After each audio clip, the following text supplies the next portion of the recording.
네, 안녕하세요. 현범TV 노현범입니다.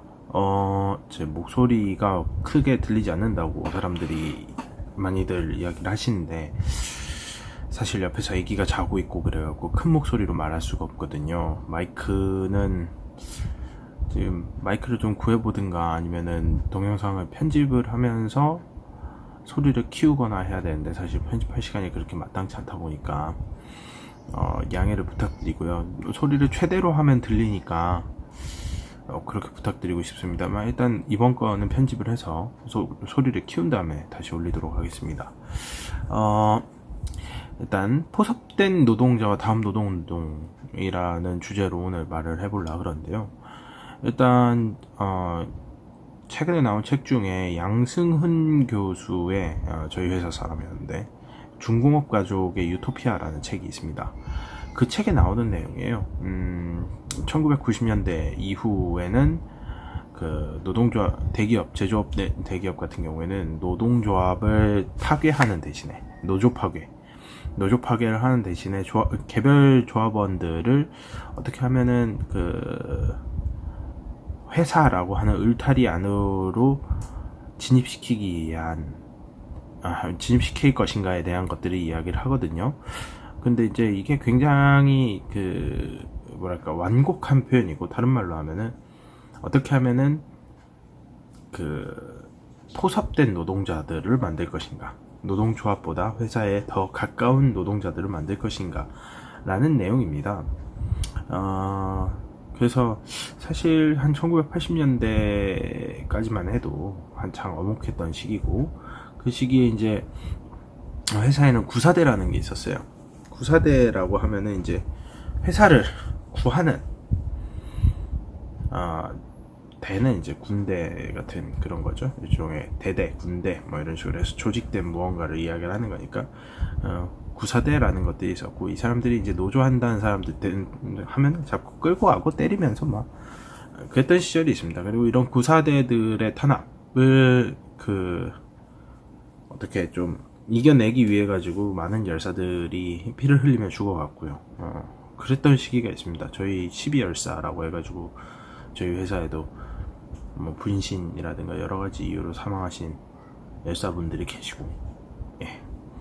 근데 이제 이런 구사대 노조 탄압으로는 오히려 더 강경한 노동조합의 강경한 대응만을 불러일으키다 보니까 이제 투쟁에 대한 비용을 회사가 감당을 하지 못한 나머지 방식을 바꾸게 됩니다. 어떤 식으로 하냐면, 이제 조합원들의 민원을 직접 처리를 해주는 형태로 노무 관리가 변경이 돼요. 뭐 사소한 민원부터 시작을 해갖고 큰 민원도 있을 겁니다.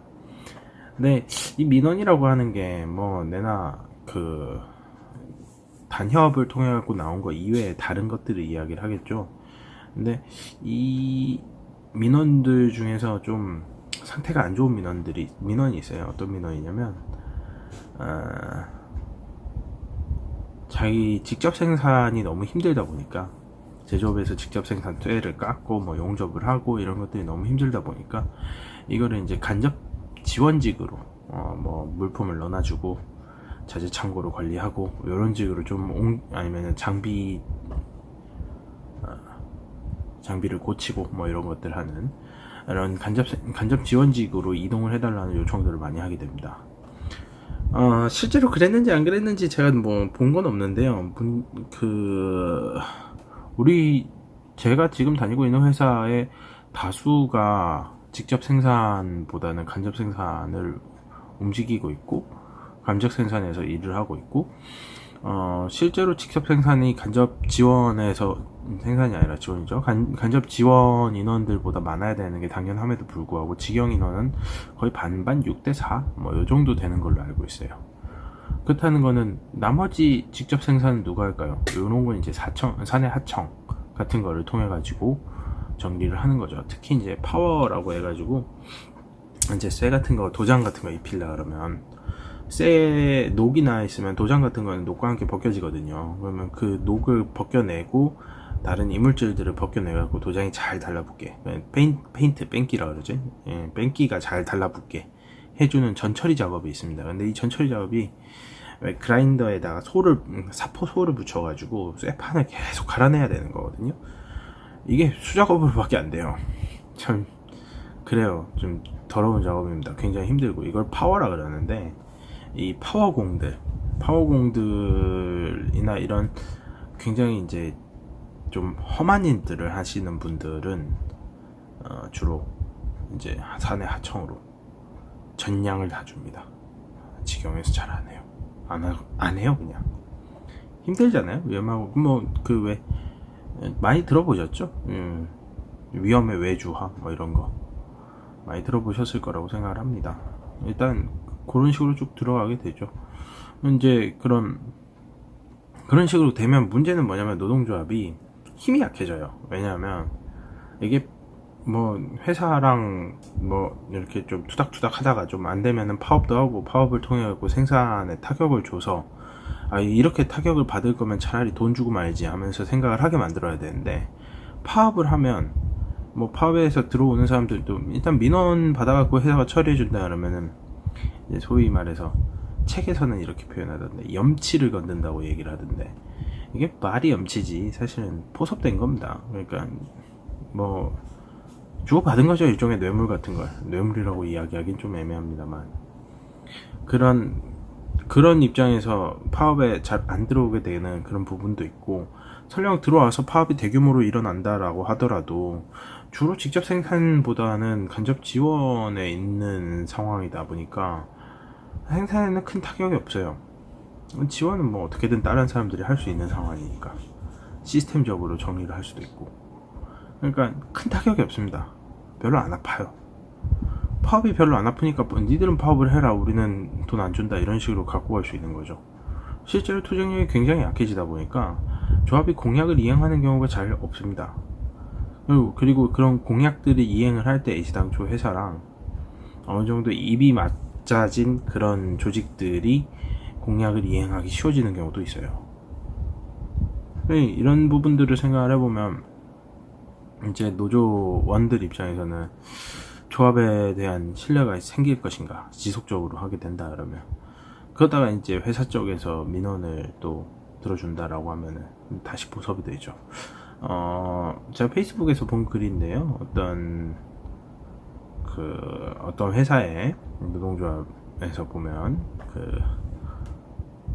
왜 이제 고용 승계 뭐 이런 부분들 얘기를 하고 막 그러거든요. 고용 승계라고 하는 게 자기가 죽거나 다치면 뭐 이제 자기 아들 뭐 이런 친척들이 고용이 돼서 일할 수 있게 부양할 수 있게 하는 내용인데 뭐 그 자체가 잘못됐다 뭐 잘됐다를 떠나서 그런 거 말고도 사실 아름아름 노동조합이나 이런 데를 통해 가지고 입사되는 경우들이 있습니다. 혹자는 이렇게 얘기를 하더라고요. 돈을 1000만원만 준비해라. 500만원은 노동조합에 그리고 500만원 인사팀에 주면은 직영시켜줄 거다. 뭐 이런 식으로 얘기하는 경우도 들어봤습니다. 저희 회사에서 들어본 건 아니고 다른 사람 통해 갖고 들어봤습니다. 직영도 아니고 하청 보내는 거였나? 여튼 하청에 정규직으로 보내는 거였나? 뭐 이런 식으로 얘기를 하는데 여튼 그런 식으로 한단 말이죠. 그러면 이제 그걸 보면 다른 조합원들은 화를 내야 되잖아요. 왜 부당한 방법으로 사람을 채용을 했느냐 뭐 이런 식으로 화를 내야 되는데 그걸로 화를 내긴 내는데 어떻게 화를 내냐면 와 내 부탁은 안 들어주고 뭐 이런 걸로 화를 낸다라고 하더라고요. 그러니까 포섭이 가속화됩니다. 그리고 노동조합이나 이런 쪽보다는 오히려 회사 쪽에서 그런 부탁들을 더 잘 들어주기 때문에 노동조합이랑 그 안에 있는 그런 것 유대관계도 굉장히 약해지고 그럴 가능성이 높죠. 결국에는 회사는 언제까지 이런 전략을 쓸 것이냐 라고 생각을 해보면 포섭에 따른 비용이 투쟁에 따른 비용보다 더 커질 때까지 계속 쓸 겁니다. 근데 그게 어느 정도 지금인 것 같아요. 요즘에 많이 느끼는 게. 여튼 그러면은 어떤 사람들이 포섭되지 않는가 라고 생각을 해보면요, 뭐 좀 간단합니다. 이미 조합에 있는 사람들은 포섭의 대상이기 때문에 조합에 없는 사람들이 포섭되지 않죠. 그럼 조합에 없는 사람들 어떤 사람들이냐? 정규직인데 미조직돼 있거나 주로 비정규직인 분들은 포섭이 되지 않죠. 물론 노동조합, 선별노조나 이런 데 가입되어 있는 비정규직 비정규직 노동자들도 포섭의 대상이 될 수는 있습니다만, 그거에 비해서 얻는 게 없기 때문에 줄 것도 없죠. 사실 회사 입장에선 비정규직 노동조합이라 그러면은 자기가 고용한 사람도 아니니까 줄 수 있는 방법도 없는 거니까 포섭하지는 않죠. 그럼 이런 사람들이 파업을 하게 되면 어떻게 되냐? 그야말로 대체 불가가 되는 겁니다. 굉장히 강력해져요. 뭐냐면 사실 애시당초 기존에 있었던 그 원청 생산에 대한 대체제로서 사용된, 사람을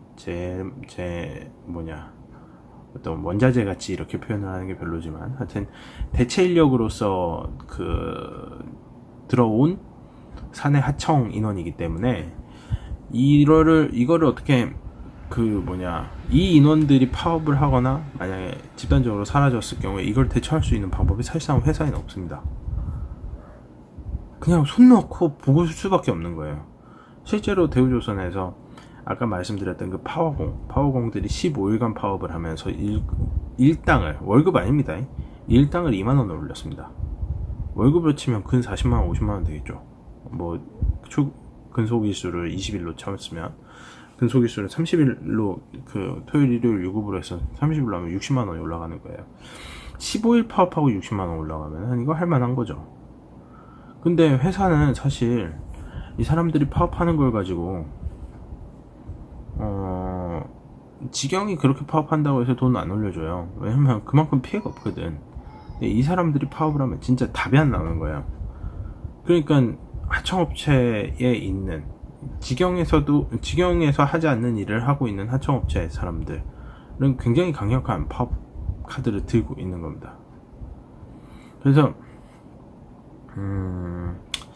이런 것들 한번 보다 보면은 요즘에는 그런 생각을 많이 듭니다. 저 같은 경우에는 이제 미조직 정규직이고요. 이제 미조직 비정규직 노동운동가들을 또 많이 만나거든요.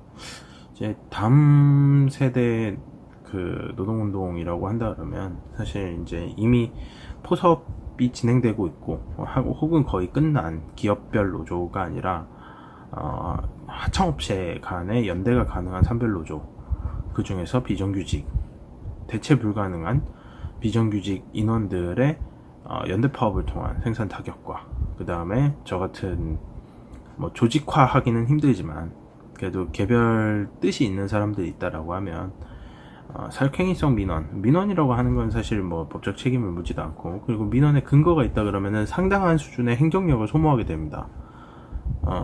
개인은 하던 일을 하는 거고, 회사가, 그리고 그 안에서 합당성이 있다라고 하면은 대표이사가 큰 리스크를 지게 돼요. 이게 또 골치 아프거든요. 저 같은 경우에는 아예 협의 대상이 아니에요.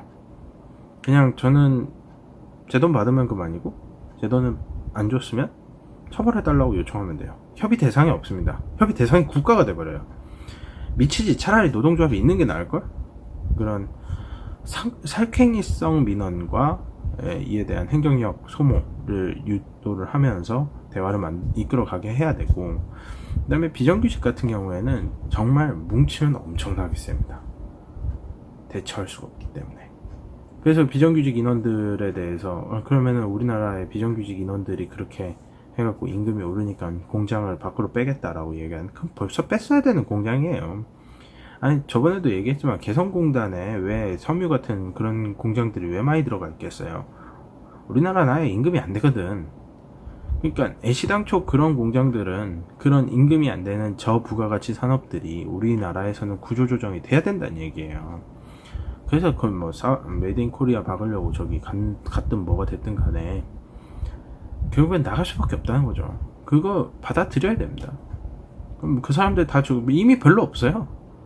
거기에서 종사하는 사람들 다 죽어야 되냐라고 이야기를 하면 이미 별로 없습니다. 왜냐면 임금이 낮거든요. 사람이 생활이란 걸 하잖아요. 그러면 그 생활의 기반으로 해서 맞춰서 가야죠. 그거보다 조금 더 힘들더라도 조금 더 나은 임금을 받을 수 있으면 거기에 굳이 남아 있겠습니까? 그럴 이유가 없죠. 그래서 사실 비정규직이 각성하면 노동운동은 성공합니다. 근데 사실 제가 이제 노동조합이 왜 안 만들어지느냐라고 이야기를 했던 저번 편에서도 말씀드렸듯이 비정규직이라고 하는 거는 어떻게 보면 사실 좀 떠돌이거든요. 어떤 회사와 회사를 계속 옮겨 다니면서 근 2년마다 2년 이상 고용을 하게 되면은 그 정규직으로 고용을 해야 되니까 길어봤자 2년 쓰고 자르는 거죠. 그렇게 2년마다 계속 뭐 파견이든 뭐든 움직이면서 가야 되다 보니 이 비정규직이라고 하는 사람들이 다음 직장을 만들려 그러면은 블랙리스트 같은 것들이 만들어지면 안 되거든요. 근데 이제 노동조합을 한다 그러면 블랙리스트가 만들어지는 거예요. 그러면 2년짜리 하루살이가 돼서 자신의 미래를 2년 이내에 개척해 나가는 굉장히 가열찬 투쟁을 통해 그런 상황이 발생하는 거죠. 사실 그런 의미에서 이번에 ILO가 비준이 돼서 전임자들에 대해서 회사가 이제 그 비용을 회사에서 비용을 볼 수 있게 하고, 그 다음에 실업자나 혹은 이제 해고자들도 노동조합에 가입될 수 있게 한다 그러면 상당 부분 이런 데서 전위적인 투쟁을 하던 사람들한테는 도움이 되지 않겠나, 그런 생각을 합니다. 뭐 좀 두서없이 이야기를 했습니다만 포섭된 노동자, 이게 사실 그러니까 요걸 이제 그 전문 용어로 메가리라 그래요. 메가리.